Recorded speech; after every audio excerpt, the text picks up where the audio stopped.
సంతానలేమి సమస్యకు చక్కటి పరిష్కారం చూపిస్తున్న Ria fertility test tube baby centre CN hospital Kurnool.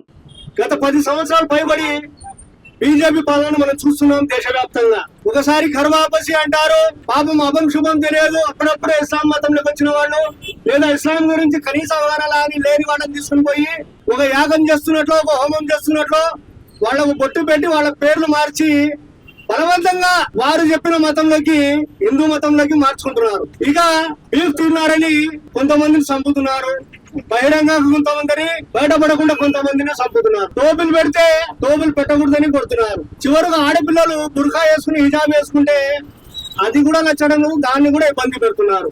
వీళ్ళకు మనం ముస్లింలు ఏమన్నా ఏ రకంగా ఇబ్బంది పెడుతున్నామో ఏమో నాకైతే అర్థం కావడం లేదు. కానీ మా ఒక్కోటి పిల్లలకు, మా ఒక్కోటి ఆస్తులకు ఈ బీజేపీ వారికి ఏం సంబంధమో నాకైతే అర్థం కావడం లేదు. ఎట్లా ఉందంటే ఇది కష్టపడి మేము పిల్లలను కట్టే లేదు ఈ పిల్లలు మా పిల్లలు వాళ్ళు ఎట్లుండారు. వీళ్ళు కాదురా భయ్, కష్టపడి కనింది మేము, పిల్లలు మా పిల్లలు అంటే కాదు మేము ఎలాగో కష్టపడి పిల్లల్ని కనలేము, ఈ పిల్లలు మా పిల్లలు రా భయ అంటున్నారు వాళ్ళు. ఇచ్చేద్దామా మన పిల్లలను? మన పిల్లలు అయినప్పుడు మన భూములను ఎట్లేస్తాం, మన ఆస్తులను ఎట్లేస్తాం, మన మసీదులను ఎట్లేస్తాం, మన దర్గాలను ఎట్లేస్తాం, మన పీర్ల చావడిలను ఎట్లేస్తాం, మన ఆస్థానాలను ఎట్లేస్తాం, మన వేల కోట్ల లక్షల కోట్ల ఆస్తులు ఎలా ఇస్తాము? ఇవ్వం కదా, ఇస్తామా? బుద్ధి ఉండే, తెలివి ఉండే ప్రతి ఒక్కడు కూడా దీన్ని వ్యతిరేకిస్తాడు. తలలో మెదడు లేకుండా గోబర్ గ్యాస్ ఉన్నవాడే దీన్ని సమర్థిస్తాడు. ఈ మధ్య అదే పనిగా ఒక బిల్లును కేంద్ర ప్రభుత్వం చేసేదాన్ని సమర్థించాలని చెప్పి ఒక గుంపు అదే పనిగా వెళ్ళి సమర్థిస్తూ మేల్స్ పంపిస్తుంది. असल में क्या संबंध अब्बा?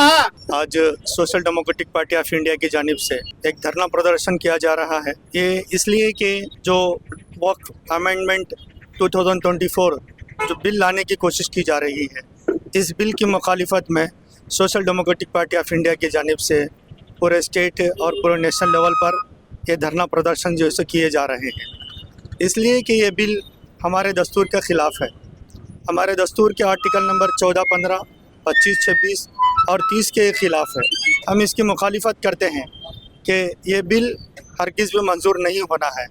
तो आज की ये जो बीजेपी गवर्नमेंट है, बीजेपी गवर्नमेंट चाहती है कि मुसलमानों को पूरी तरीके से कमज़ोर बना दिया जाए और फिर इसी तरीके से आने वाले अभी 4 स्टेट के अंदर जो इलेक्शंस होने वाले हैं, उन इलेक्शनों के दरमियान में भी ये बिल ला करके मुसलमानों का और हिंदुओं का वोट बांट करके हिंदुओं के वोट को इकट्ठा करने की एक कोशिश रची जा रही है।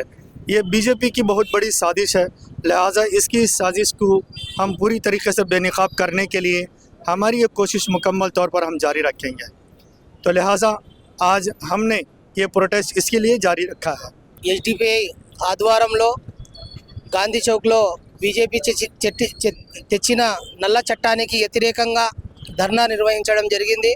ఎందుకంటే మన భారతదేశంలో బీజేపీ ప్రభుత్వం అధికారంలో వచ్చినప్పటి నుంచి బీజేపీ ప్రభుత్వానికి సరిగ్గా పరిపాలన చేయడం చేతకాక ఇలా నల్ల చట్టాలు తెచ్చి భారతదేశంలో ఉన్న భారతదేశానికి స్వతంత్రం తేడానికి పోరాటం చేసిన ముస్లింలపై ఇలాంటి నల్ల చట్టాలు తెచ్చి ముస్లింల ఒక్క ఆస్తులను దోచుకోవడానికి ఇలా ప్రయత్నించడం చాలా బాధాకరమైన విషయము.